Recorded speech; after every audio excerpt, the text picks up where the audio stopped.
Camarillo Pride was yesterday, as you heard. I dressed all in black because that is what I do. But also, it's what I do when I'm getting my hair cut and colored, which is what I was doing before I went to Constitution Park. When I got there, I realized I was going to stick out like a sore thumb because there are so many people decked out in rainbow colors and colors that are beyond the spectrum. There are some people who wore pride flags as capes, which I hardly endorse. Others had shirts bedazzled with stickers and buttons that said things like love is love and be kind. And of course, the one that's been really popular in our congregation, make America kind again. Bethany had butterfly clips that looked like actual butterflies in her hair. They were so beautiful. And there were so many kids. From wee ones stumbling about barefoot, chasing bubbles, to middle schoolers just beginning to figure out who they were, to high school and college students who were trying to look jaded and they failed miserably because they would stop at booths and they were greeted by people who loved them just as they were. There were moms giving mom hugs and dads giving dad hugs, and adults of all kinds. Some folks came to the chalice booth and asked shyly for candy or a bottle of water, and others stayed with us and talked with us about what UU was and how they were searching for some place that would embrace them and their families. And as I looked around, I saw the security guards who were not there, I promise. They were not there looking for people who are being gay and doing crime. Nope.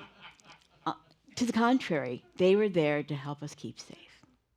And as much as I loved the guy who was wearing a classic Keith Haring Act Out t-shirt, which reminded me of the 90s really heartily, I internally sighed because I remembered when the idea of safe sex and passing out condoms was seen as radical and criminal.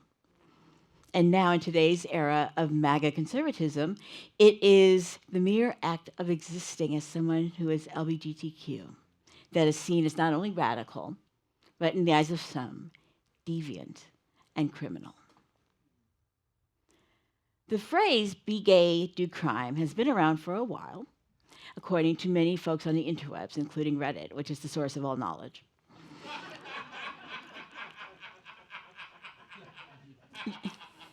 Yet, I went further than Reddit because I'm a librarian and I research. The phrase actually started becoming really popular when it first appeared as graffiti, written in English, on a wall in, of all places, Marseilles, France, in 2016. And a photo of that graffiti was placed on the social media site Tumblr. And then from Tumblr to Instagram, it spread, and memes and images started popping up all over.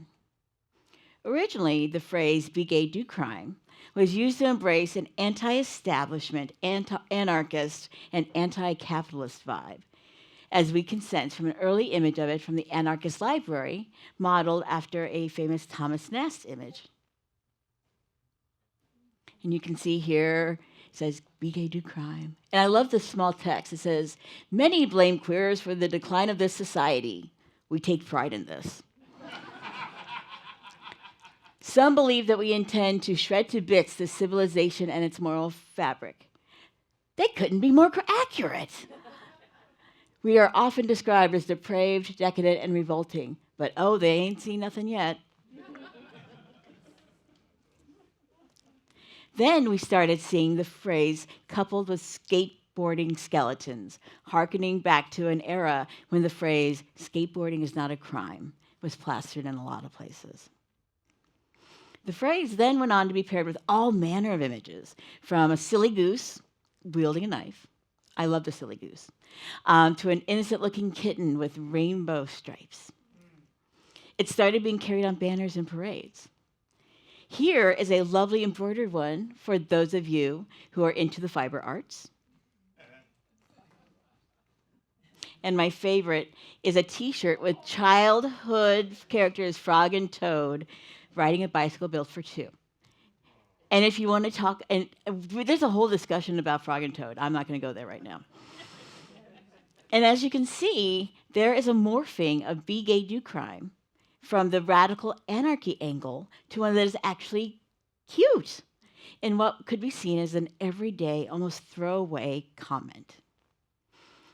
Now, way back when, in June of 2018, I know, it's hard to think that back that far, when Twitter was still Twitter, and actually it was kind of renegade back then, I came across the following tweet from a user named Isis Love Cruft, who used they, them pronouns. Isis wrote, just saw two teenage girls hop the BART turnstile and run up the stairs and start making out, and I couldn't resist the urge to shout, be gay, do crimes. And they raised their fists and shouted back, Stonewall was a riot. And so I am informing you that the kids are in fact all right. So this particular tweet was my first introduction to the phrase be gay, do crimes, or as some say it, be gay, do crime. Now, I admit this one tweet has a whole lot going on in it. So there's the fact that this tweet came out, so to speak, during Pride Month. Yeah, I know, I had to sneak that in. Oops, I lost my thing. So during Pride Month, during Donald Trump's first administration, remember those halcyon days? Yeah. So it seems to make sense that the act of jumping a turnstile, while maybe not a felony, could be construed as criminal activity. After all, those folks in the red MAGA hats who saw themselves as being tough on crime would probably have been really riled up by this scene of reckless fare evasion. But then these young women shouted back about the Stonewall uprising, using the term riot to make a pun about the incident, which was probably not considered at the time to be a laugh. Stonewall was often referred to by the police as a riot, yet Stormé de Larverie, a self-described butch lesbian who participated in the Stonewall uprising, stated unequivocally that it was a rebellion, it was an uprising, it was a civil rights disobedience, it wasn't no damn riot. And this is according to a quote of hers that I found on the Library of Congress's LGBTQIA+ research guide, which actually exists still. Yay. Which leaves us with the phrase, the kids are in fact all right, a riff off the classic Who song. So here's a question. Are the kids all right? What do you think? Yeah. Okay, so not according to a lot of the scholarly literature and studies that were coming out about this time. For example, an article published in 2018 by the Journal of Adolescent Health entitled The Urgent Need for Research and Interventions to Address Family-Based Stigma and Discrimination Among LGBTQ Youth was only one that I found on PubMed, looking at how these youth face heightened risk of self-harm and suicide, in addition to ostracization by family and friends, homelessness, and substance abuse. Then, the Human Rights Campaign published the 2018 LGBTQ Youth Report in conjunction with the University of Connecticut. Now, this was recently updated in 2022 and released in 2023. The report gives us insights into the issues that are still affecting queer youth, such as safety and bullying in schools, their mental health, and support and acceptance from family. And we haven't even touched on current events, people. A week ago, the parliament in Ghana approved a new bill criminalizing homosexuality and the promotion of LGBTQ activities. Even something as simply identifying as LGBTQ is now punishable by up to 3 years of prison. Citizens now have a duty to report illegal gay activities. Sound familiar? According to the ACLU's legislation tracker, there are currently 7 bills being tracked here in California alone. 7. Blue state, I'm reminding you. dealing with issues such as access by trans students to single-sex schools. The Trans Legislation Tracker on the web is currently tracking 127 bills in 43 states, as well as nationally. These bills have a detrimental effect on trans and non-gender conforming people, not to mention cisgendered folks who don't fit the public notion of masculine and feminine. This all sounds really dire and awful, doesn't it? Back when gay marriage was legalized in 2015, and side note, I have a friend who got married in California during the 80 days when California made it legal to Proposition 8. So he has a very weird anniversary. But back then, in 2015, it seemed like we were finally getting somewhere, right? But nowadays, we have the organization Rainbow Railroad, which helps LGBTQ folk relocate to safer locales. And this organization was founded in 2006. And it's now needed more than ever, but it's facing cuts due to Canada and the UK withholding funding. But, or should I say and, because I believe in and, not but, there is hope and there is joy.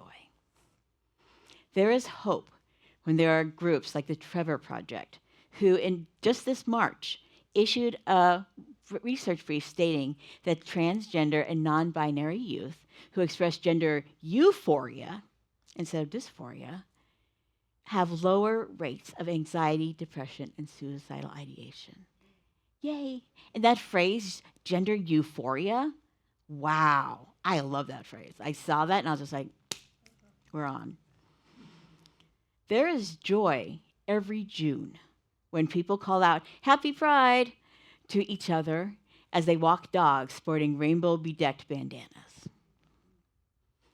There is hope when I drive down Gainsborough over here in Thousand Oaks and I see the house with the Progress Pride flag flying on their flagpole. I love that house. Every time I see it, There is hope when Bethany in her own neighborhood starts seeing more and more pride flags and more yard signs that say things like, in this house, we believe that love is love. And hope springs eternal throughout the summer when LGBTQ folks and allies gather at events and marches and markets all over our own Ventura County. There is joy in unicorns and glitter and drag and Madonna dance mixes and karaoke here at Chalice. You should join us for karaoke at some point. It's pretty awesome. There is hope in children's books about Marsha P. Johnson and Sylvia Rivera, two transgender women of color who are central to the Stonewall Uprising and so much of the queer civil rights movement. There is hope and joy in finding spaces and people who are supportive and more than supportive, who are allies and more than allies, who are kinfolk and more than kinfolk. Yay! In short, there is joy in you and in me. Ashe and blessed be.